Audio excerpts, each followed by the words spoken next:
Duncan camellia ফাউন্ডেশনের বন্ধ হাসপাতাল খুলে দেওয়ার দাবিতে মানববন্ধন করছেন চা বাগানের শ্রমিকরা। সেখান থেকে আমাদের সঙ্গে সরাসরি যুক্ত আছেন সহকর্মী ফরহাদ হোসেন। ফরহাদ, হাসপাতালটি কি কারণে বন্ধ ছিল এবং এখন খুলে দেওয়ার কোনো প্রতিবন্ধকতা থাকলে আসলে সেই বিষয়গুলো কি বলছেন মানববন্ধনকারীরা? রিশান, আসলে আপনি যেটা বলছিলেন যে মৌলভীবাজারের শমশেরনগরের যে ডানকান ক্যামেলিয়া ফাউন্ডেশন হাসপাতাল, সেটি কিন্তু প্রায় 1.5 মাস হতে চলেছে বন্ধ রয়েছে। এবং এই বন্ধ থাকার কারণে কিন্তু চা শ্রমিকরা, বিশেষ করে ডানকান ক্যামেলিয়া ফাউন্ডেশন হাসপাতালের যে চা শ্রমিক, ডানকানের যে চা বাগানগুলো রয়েছে, সেই চা বাগানগুলোর শ্রমিকরা কিন্তু তারা অনেকটা বিপাকে পড়েছেন। কারণ সেখানে তারা উন্নত চিকিৎসা সেবা পেয়ে থাকেন সাধারণত, কিন্তু এটা বন্ধ হয়ে যাওয়ায় সেটি তারা পারছেন না নিতে, সেবা পাচ্ছেন না।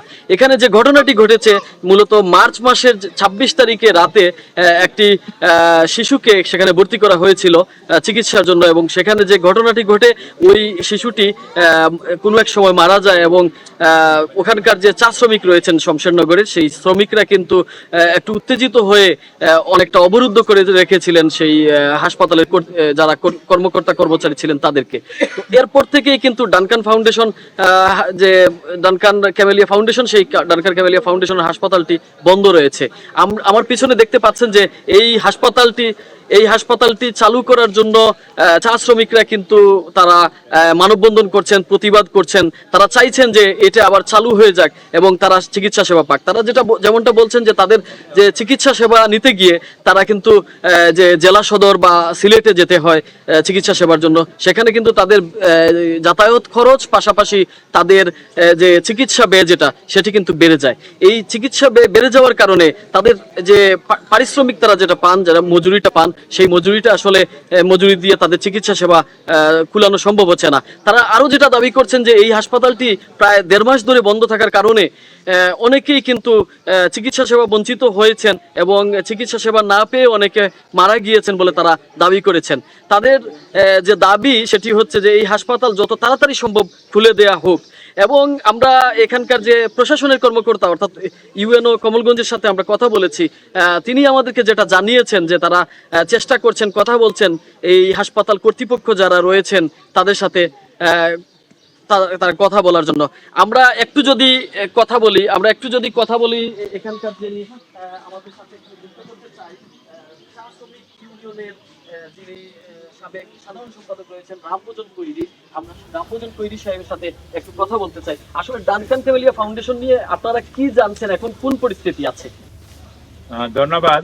আমরা মূলত 27 মার্চ থেকে ক্যামেলিয়া হাসপাতাল বন্ধ রয়েছে এবং তখন থেকেই আমরা 29 তারিখ আমরা চা বাগান কর্তৃপক্ষের সঙ্গে বৈঠক করেছি। তার 2-3 দিন পরে আবারও আমরা বৈঠক করেছি এবং বাগান কর্তৃপক্ষ আমাদেরকে নির্দিষ্ট করে কোনো কথা বলছেন না, তারা কেবল সময় ক্ষেপণের চেষ্টা করছেন। পরবর্তীতে আমরা যেহেতু সিডিএফ হাসপাতাল কমলগঞ্জ উপজেলায়, আমরা কমলগঞ্জের ইউএনও মহোদয়ের সঙ্গে আমরা একাধিকবার কথা বলেছি, বৈঠক করেছি। আমরা জেলা প্রশাসক মৌলভীবাজার মহোদয়ের সঙ্গে দেখা করে ওনাকেও আমাদের কষ্টের কথা আমরা বলেছি। আমরা একই সঙ্গে যে বিভিন্ন চা বাগানের মানুষজনকে নিয়ে আমরা চেষ্টা করছি আলোচনার মাধ্যমে বিষয়টির নিষ্পত্তি করার জন্য। কিন্তু অত্যন্ত দুঃখের বিষয়, বেদনার বিষয়, মালিক পক্ষ কি করছে, কোনো চেষ্টা আদৌ করছে কিনা, এবং তারা সেরকম কোনো কিছু আমাদেরকে পরিষ্কার করে বলছে না। যার কারণে আমরা চাই যে এখানে সরকারি একটা হস্তক্ষেপ হোক, এই বিষয়টা আমলে নিক এবং সরকার এখানে এই হাসপাতালটা চালু করতে বাধ্য করুক।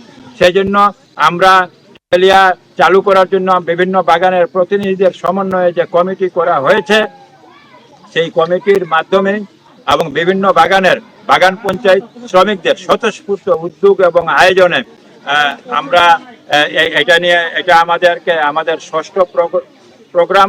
প্রতিদিন ডানকান কোম্পানির কোনো না কোনো বাগানে মানববন্ধন, প্রতিবাদ সভা, মিছিল হচ্ছে। আমরা আশা করছি যে চা বাগান মালিকরা আমাদেরকে আর কষ্ট দিবে না এবং খুব দ্রুত ক্যামেলিয়াটা চালু করবে।